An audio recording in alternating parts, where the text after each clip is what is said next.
So where we left off last, and also, well, on Monday or Tuesday next week, we'll spend a few minutes seeing where everybody's at for that check-in. And then, hopefully by that time, they will have sent me some numbers from the codes, some good codes to people who have worked on previous training. Okay. So where we left off last time, we had kind of talked to the back about the definition of anatomy and physiology. So the term we use that literally means to cut open, but actually means that the study structure is, okay, if you're studying function, can you just separate the two and then do one or the other? No, because structure is related to function. So they go hand in hand with each other. So I mean, your thumb is really cool. There are very few animals that have an opposable thumb, but it's where it's at. It's cool. And if you stuck your opposable thumb up here on your elbow, it would be an appendage that we would need to cut off so you could get your arm in the shirt. It's good here because it does this movement. So this movement is called opposition. And you see very few animals that have opposition. A lot of them can be flexion, extension, and stuff like that, but not this. And that's because you have this cool opposable thumb. So when we're kind of taking a look at the different structures that we have and the way that we're organized, where we're put together, how everything works, we actually function on a very small level, and we function on a big, gigantic level. And so you probably remember these from back in 2011. This is that level of organization.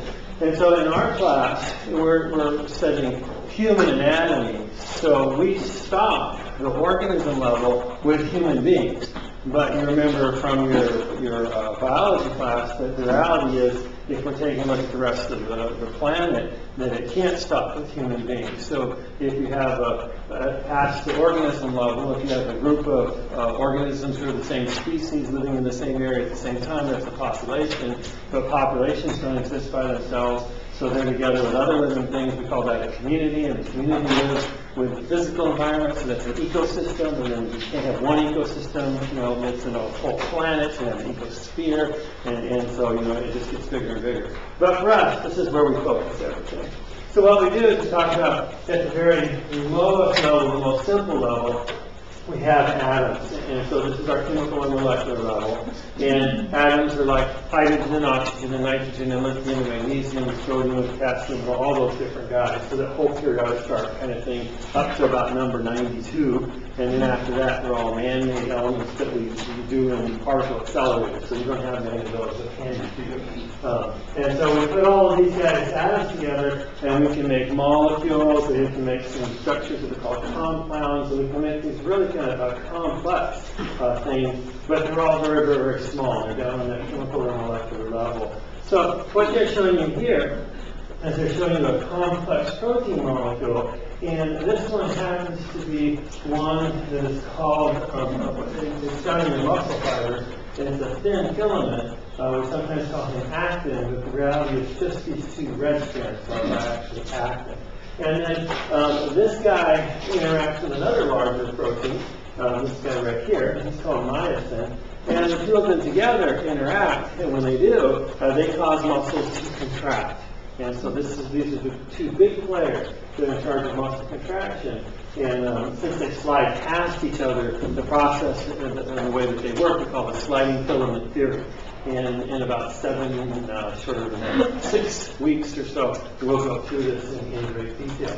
So what happens is, if we take a look at the structure where these guys are housed, you not only have these particular proteins, but you have a lot of other kinds of proteins, and you have mitochondria, and we have nuclei, and we have lysosomes, and we have all these other structures, and they're all going to be housed in a phospholipid bilayer membrane, or what we call a cell membrane. So what we just described is the basic component of all living things, and now we're up to this level. This is our cellular level. So if you're going to be alive, as far as the biologists are concerned, except for the wackos that think viruses are alive, and that's for using our early biology nerds, that was a joke that nobody probably got. Because that's one of the big arguments about biologists. Are viruses alive and are they not alive? So I'm in the they're not alive camp. Because they can't reproduce unless they're inside a cell. And so that's one of the vital things for living things. They're dead as far as I'm concerned. But very cool. So anyway, you have the cellular level where you have to be at least one cell big in order to be alive. And so we find that cells are made up of all kinds of atoms and molecules that have been arranged into really cool structures, like the organelles that I just described. And because of that, they exist in a lot. They're alive, and they reproduce, they have metabolism, they feed themselves, they get rid of their waste products, they can grow, and they can do all that cool stuff.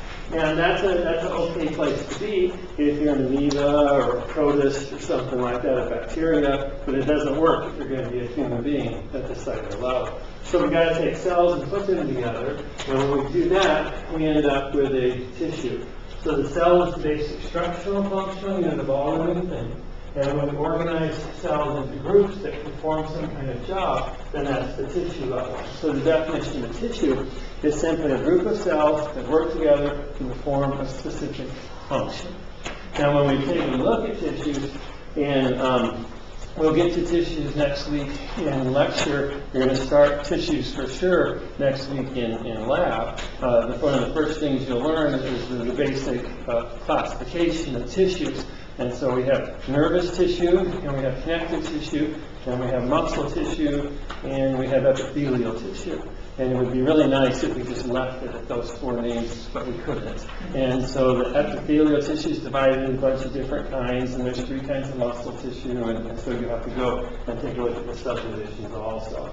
So, and tissues are cool. In the world, on Earth, there are true organisms that exist at only the tissue level. So if we took a look at a hydra or a sponge in the ocean, they're basically just a bunch of tissues working together and kind of make them be alive. But for us, we need to get more complex. So what we do is we take tissues and organize them into structures that help to keep us alive. And those structures are called organs. So we're going to kind of keep building on that same definition. Tissue is a group of cells that perform a specific function, and an organ is going to be a group of tissues that perform a specific function. And when we take a look at this particular tissue, this is cardiac muscle, so that means our heart has to be made up of cardiac muscle. That's how it got its name, is because of its location. Now, you also have to help hold that cardiac muscle together, so you're going to need some connective tissue there. And then we're also going to have the inside and the outside of the heart lined with the tissue, and that'll be epithelial tissue that'll help us to do that. And so what we find then is in order for this heart to do its thing, it has to be made up of 2 or more different kinds of tissue, and they're all doing a specific role or job, and ultimately it allows the heart to do its job, and that is to contract and push blood through your body, because your heart's this big thing and it pump. Are we all right? Okay. So what happens is the heart's really cool and the pump's really cool, but we just said that it pumps what? Blood. And so the heart's nice, and it's really, if it doesn't work, that's really bad. We work really hard to keep people's hearts moving. But if you didn't have any blood, then who really cares? Right?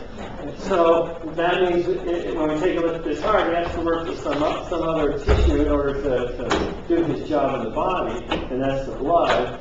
And the blood needs to be organized somehow so we can get from point A to point B. So in other words, from your heart down to your big toe. And so that means we need some blood vessels. So, okay, so for the heart's cool, but for it to work properly, it not only needs a heart, but it needs vessels and it needs blood. So we just talked about 2 other organs there, and so what happens is that means actually the heart is part of a organ system, and so in this case it's the cardiovascular system.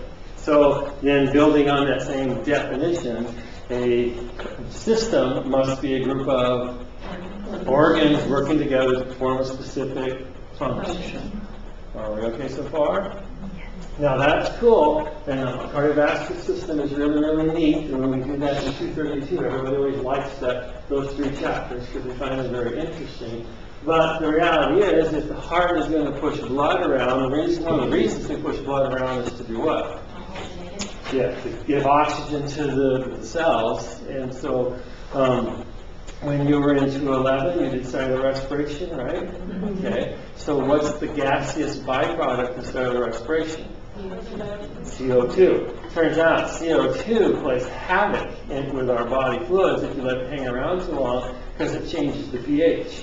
And so we need to get rid of CO2. So the other role of the blood is to get rid of CO2. And so we get it pumped around to help to do that. And then you have about, let me talk about the cellular level, about 70 trillion cells in your body, give or take a couple, and that's taking a look at an average person. So if some of you are shorter, you have a few less, and if you're tall like me, you have a few more. Let's just say 70 trillion. And so those 70 trillions all need nutrients. So where do they get the nutrients from? Where's the blood get them from? Maybe not our mouth, but we use our mouth to get them there, right? And so from our GI tract, our small intestine, correct?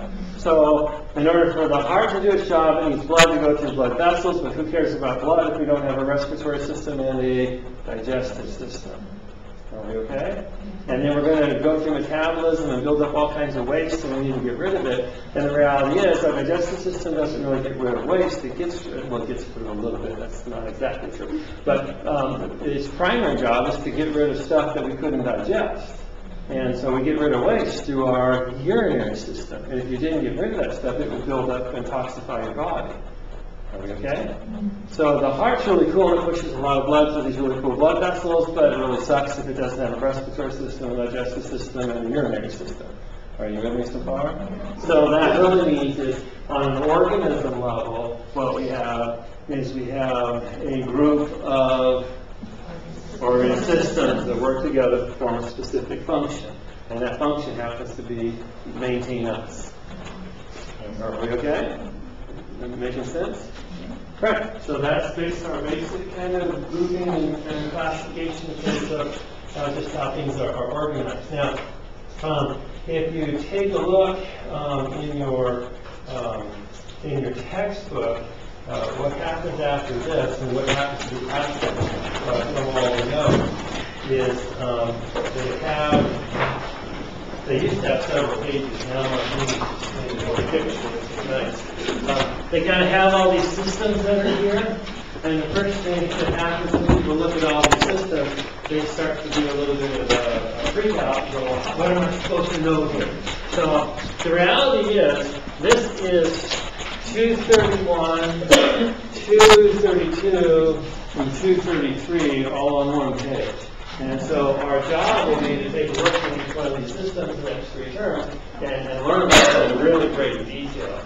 So at this point, we don't have to know any of these in great detail. So I know the big question, what will be on the test? So on the test, what we expect is you just look at the system and read through these a little bit. And if I said what system is made up of the kidneys and the bladders responsible for getting rid of waste, you would tell me urinary. If I said what system is made up of a bunch of glands that release hormones that help control our body, endocrine. So that's really the level that we need to know right now. Are we okay? So don't memorize every little thing here. Just to understand what these guys do and what the big parts are that make them up, and we'll be okay. I mean, when we talk about the cardiovascular system, we have 1 chapter on the blood, 1 chapter on the heart, and 1 chapter on blood vessels. We're going to spend a lot of time with that on next term. All right, so the whole idea then of having all of these systems and these cells and all this stuff going on is so that we can maintain our body and make it work like it's supposed to. So what will happen then is everybody here needs to work together in order to make that happen. So what we're trying to do is really maintain something that we call homeostasis. And homeostasis is, in a real simple definition, is just steady state, which is kind of how that word works in the Latin. But how we deal with it is we say that it is a dynamic or an active state. steady state. And so that we're always trying to, we're always working and adjusting and doing things in order to maintain that homeostasis, that steady state that your body has. So if your temperature is supposed to be about 98.6, and you're standing outside like tonight, and you stood out there for about 45 minutes waiting for somebody to open the door, you would start to probably lose some heat. And at some point, in order for you to generate heat, what might you do? Shiver. Now, you start shivering, and your body might be able to maintain 98.6, but it didn't do that by doing nothing. It had to be active and cause you to shiver in order to maintain that temperature. And hopefully, the sun will return and it'll be warm again, and then you'll be outside working in your yard, and you'll start to heat up, and your body will perspire. Yeah. Does that make sense? You could say sweat. My ninth grade English teacher, somebody said sweat in the classroom, and she got all upset and yelled at us and said, horses sweat, gentlemen perspire. And it's better. And young ladies glow. And after that, nobody can use the word sweat unless they're talking about a horse. And right after that, I took speech for 2 years and no more English because English teachers were nuts. True, it's like, whoa. And so what we're looking at here is one of the mechanisms that we use to kind of regulate our body in homeostasis. And we'll get to the feedback mechanisms in just a sec.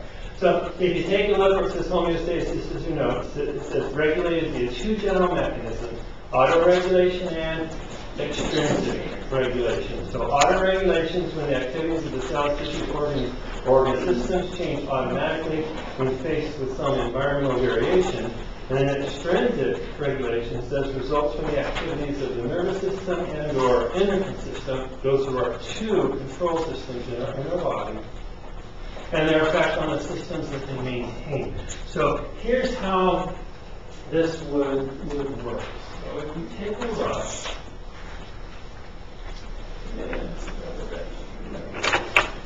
if we had some cells that were in a tissue,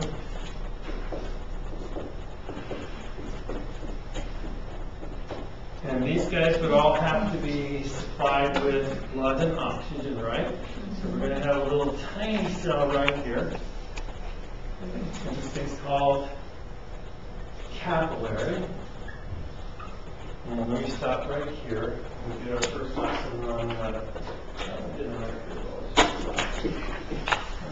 this is our heart, not anatomically correct. And when we watch the flow of blood leaves the heart and goes out to the tissues, and these structures are called arteries. And when we get down to where the organs are, let's put a kidney, let's say that's a kidney, at the tissue level, these are the guys where all the exchange occurs. And these little tiny vessels are made up of cells that are really, really super flat. They're called squamous cells, and there's only one layer of them. So it's real easy to move material from inside the blood capillary to the outside, and move material from the tissues into the blood capillary where the blood is. And so these little tiny guys are going to supply the cells in your organs. And then the blood returns back to the heart through veins. And so that's all we need to know about circulation right now, but we have to have that basic concept. So what happens is, this is blood going through this particular tissue. So let's say that this tissue is resting and the blood's going through and everything's peachy keen and the blood's delivering plenty of oxygen and the CO2 levels aren't building up too high because they're being taken away. And then all of a sudden, this particular tissue is asked to start getting really busy and do its job. So when it's doing its job, it's going to need more energy, and that comes from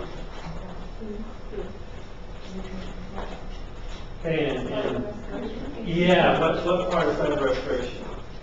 I know it's ATP. There you go, that's the guy. So these guys need to make more ATP because that's our energy molecule. Some of you said the energy came from food. The only reason we ate the food was so our cells could make ATP, right?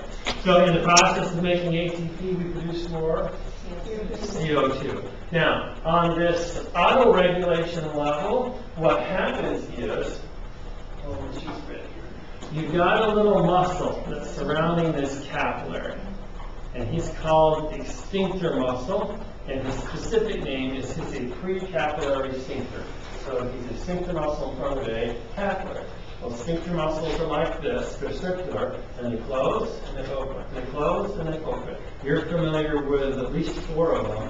You've got 2 in your urinary system and 2 in your digestive system, and it keeps stuff in when you want it to stay in, and then you let it out when you want it out. All right? So, but you have some control over that. I told you. So as these guys produce more CO2, the CO2 that's released will cause the pH to change around the cells and inside the cells, and then the cells won't work anymore. So back in, you're going to see that we reference 211 a lot. Back in 211, when you did your enzyme lab, you guys remember that one? And we found out that enzymes work at optimum temperatures and conditions, and you actually changed the pH, and you found out that your enzymes worked at this narrow range of pH, and outside of that, they started to fall apart and didn't work anymore. That's what happens in our body. So for us, our pH range in our body is minuscule. It's one of the smallest ranges that we have. It's 7.35 to 7.45.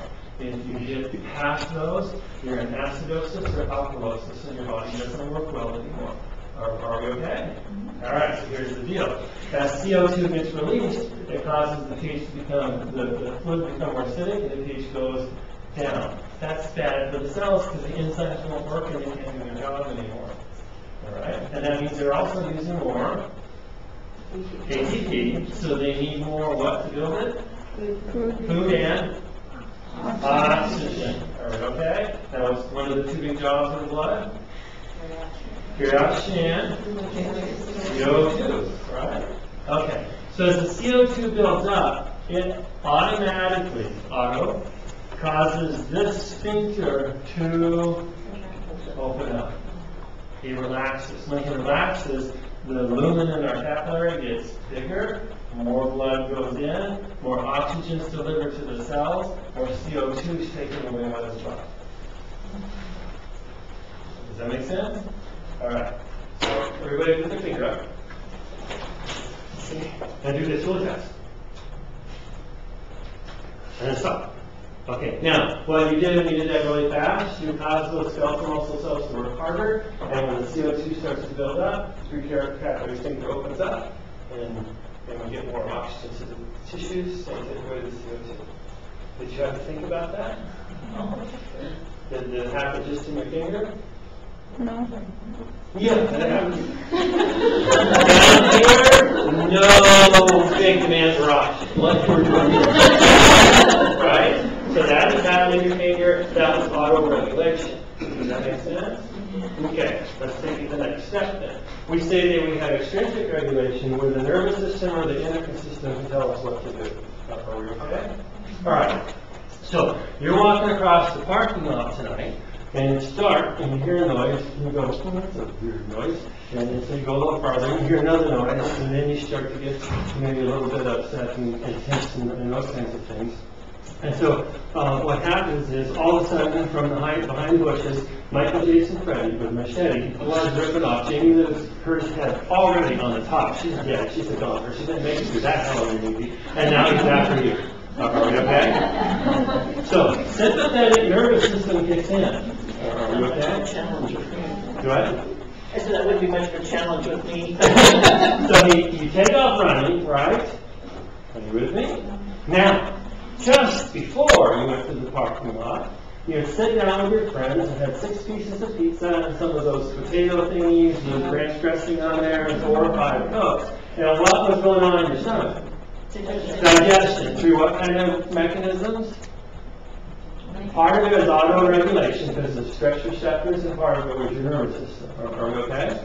Now, the digestive system is going to say, I'd really like to have a lot of blood so we can digest. But what happens is we've only got so much blood to go around our body, so what the nervous system does is we have to make some decisions here. So I'm going to send some blood to the heart. That's probably important. And I think I'll send some to the lungs.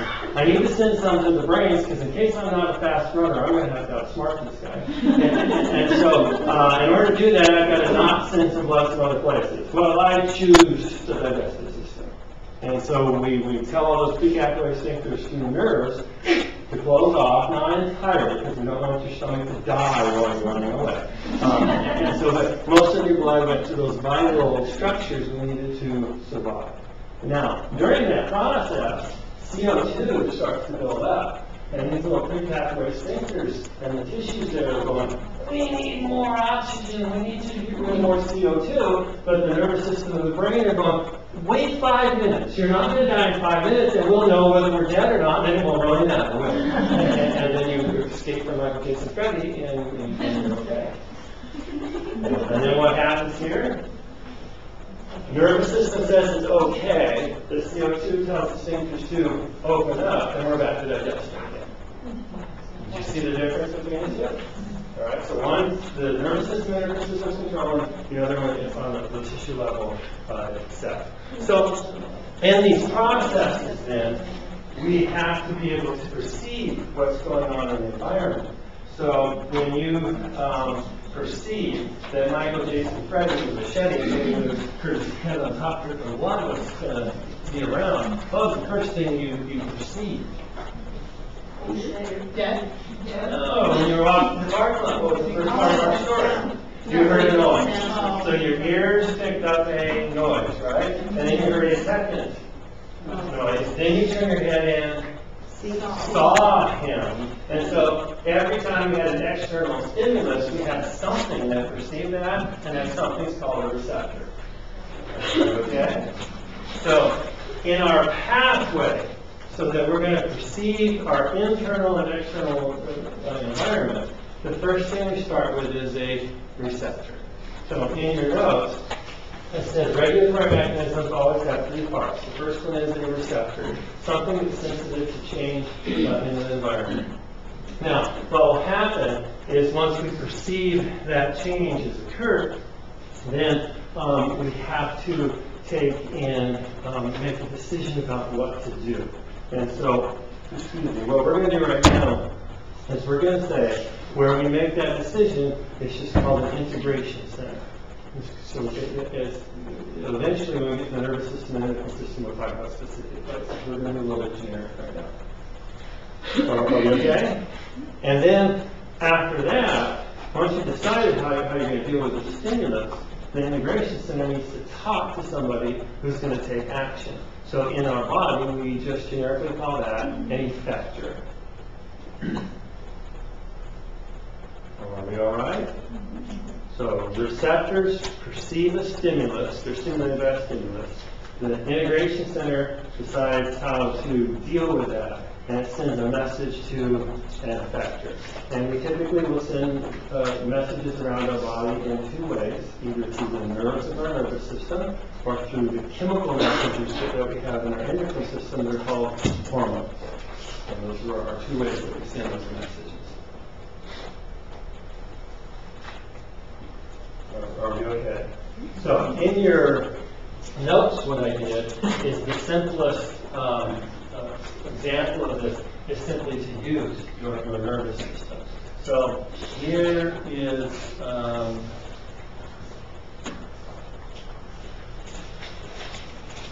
here's your finger. Make it a little bit more manicured. Nice fingernail. And there's the gigantic pin, and it hooks your finger. Okay. So in your skin, you have pain receptors. Okay. And so these will just draw a dot for a pain receptor. And these guys are connected to nerves. So these nerves are going to go into our central nervous system, and we don't care where.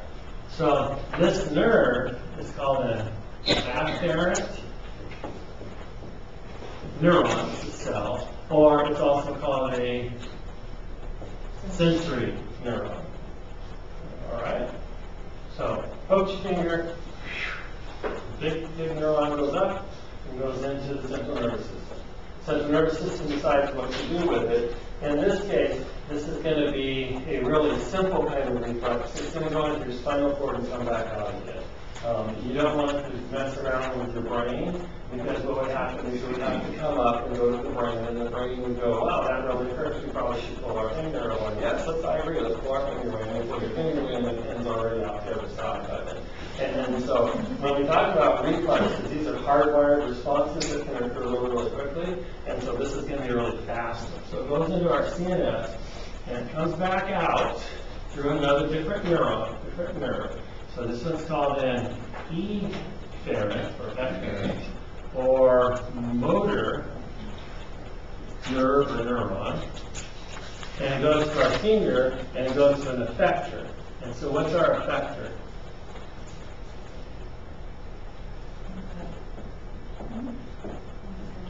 Skeletal muscle effector. Right? It's the skeletal muscle that's going to pull your hand down, correct? You with me so far?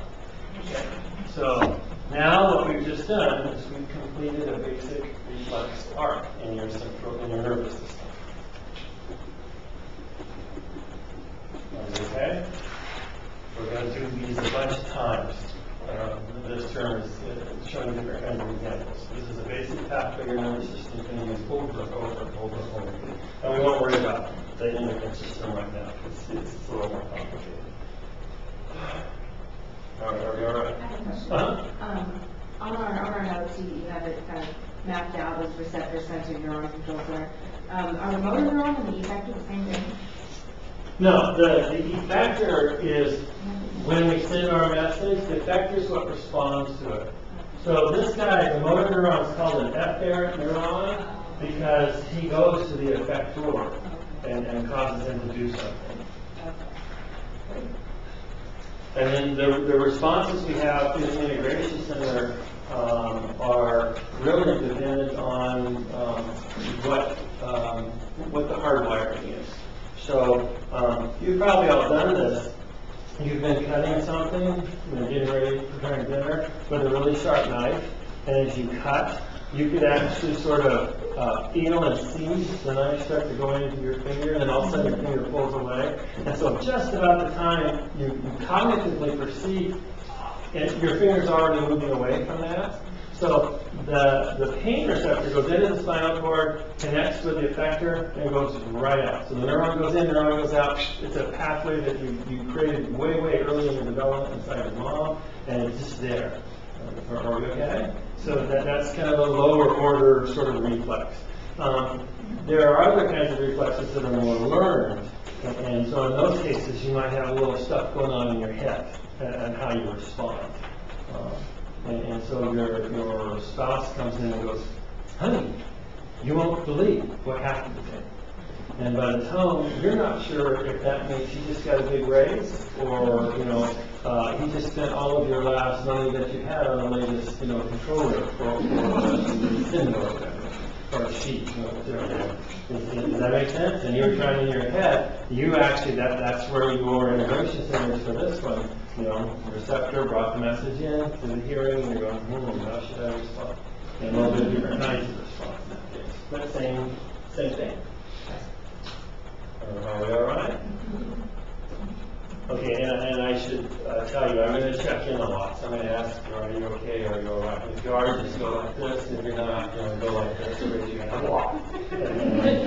I started that a bazillion years ago when I was teaching high school, because I taught a really small high school when I started my second year of teaching, and I had every freshman and sophomore for social studies during the day, and I had almost every freshman and sophomore for science, except for a handful who one teacher taught 2 other science courses.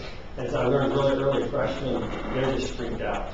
And they don't want anybody to know that they're smart, even though it's a good thing to be smart. Somebody would call you schoolboy and all that stuff.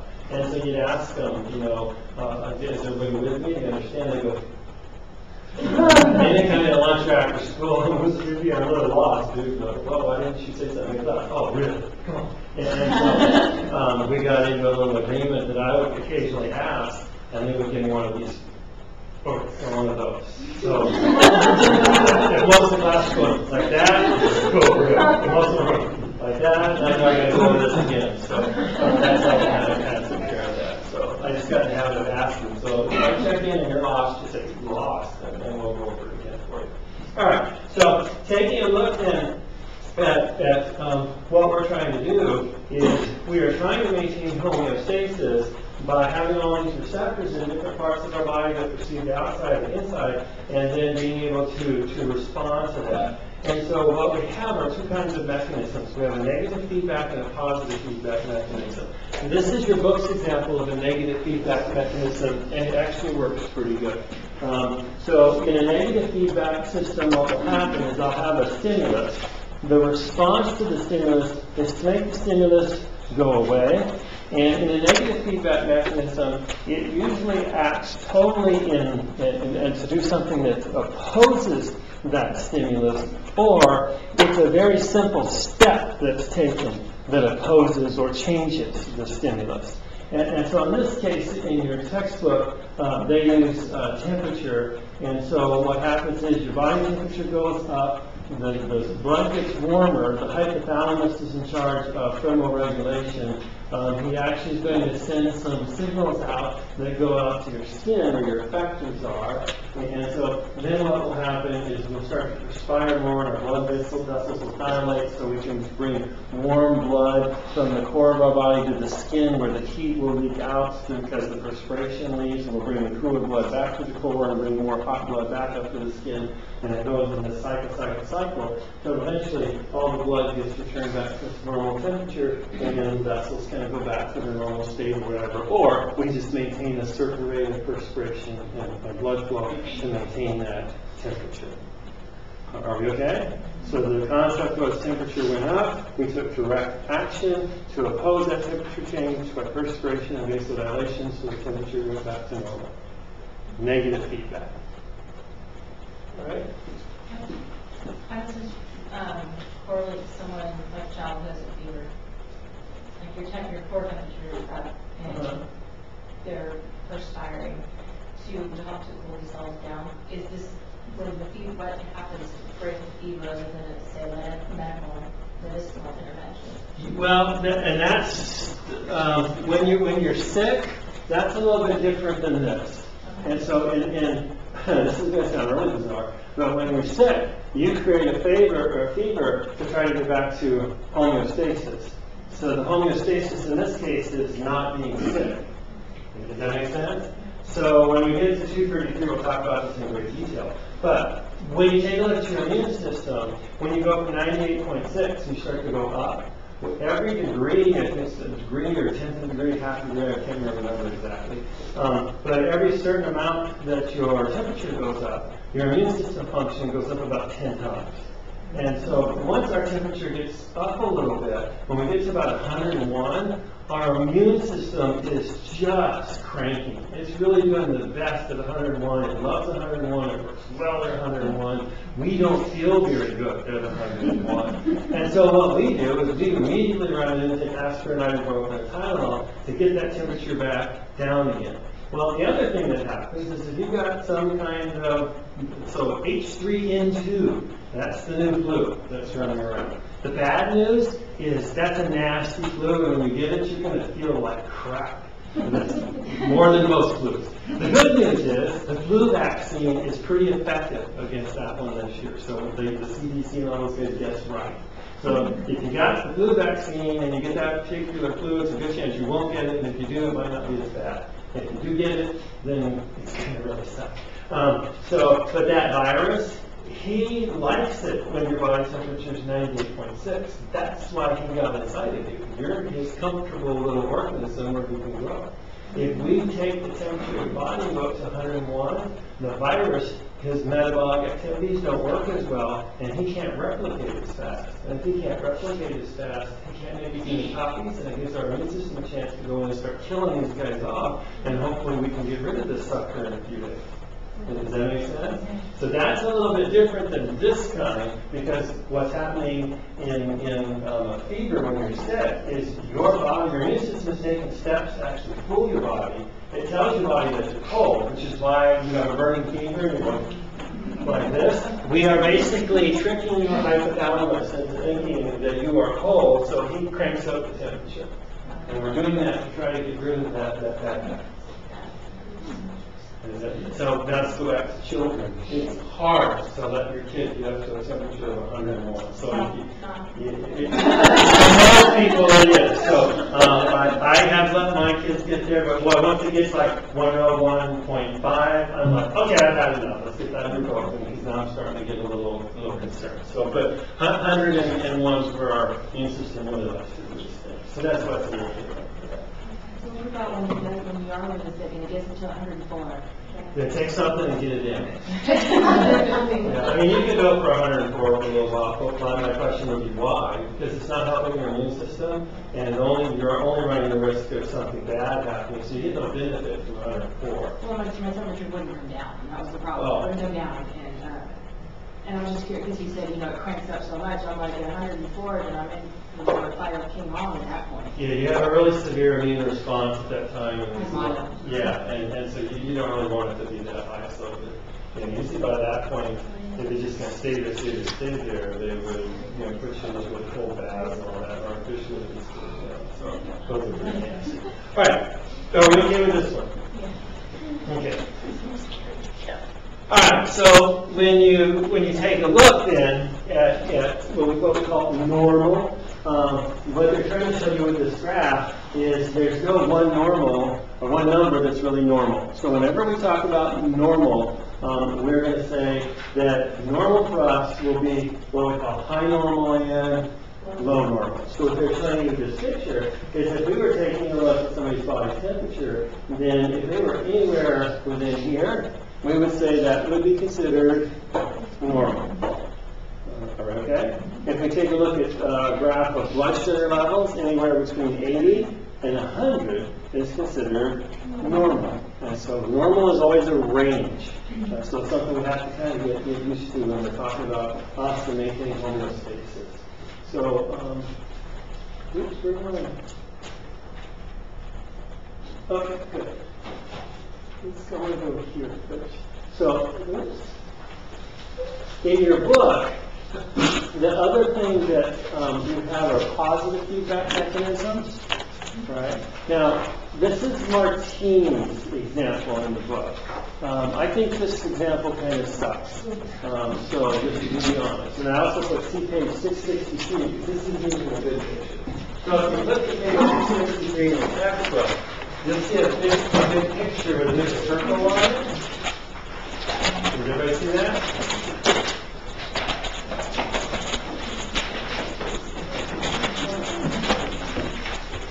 And that's in the new book. I think in the old book you either subtract or add about 20 pages. One of those. So this picture is not on 663. There's another one. Has everybody got that on 663? Okay, at the bottom of the picture you see where you have a blood vessel and it's got kind of like a scab and stuff in it. Right? And in this case, this blood vessel has got a big tear in it, and you tried to clog it all up, and it wasn't doing very well. And so we have some other mechanisms that are now taking place. So you should see two different arrows coming away from sort of these past. Two arrows coming away from where that hole in your blood vessel is. And so those represent the extrinsic and intrinsic pathways. Are you with me so far? Okay, so when Martini talks about blood being a good positive feedback example, what he's really kind of talking about is more the picture that you're seeing on this particular page. Because what happens is if you take a look at the extrinsic pathway, you notice it says it starts with tissue damage and then we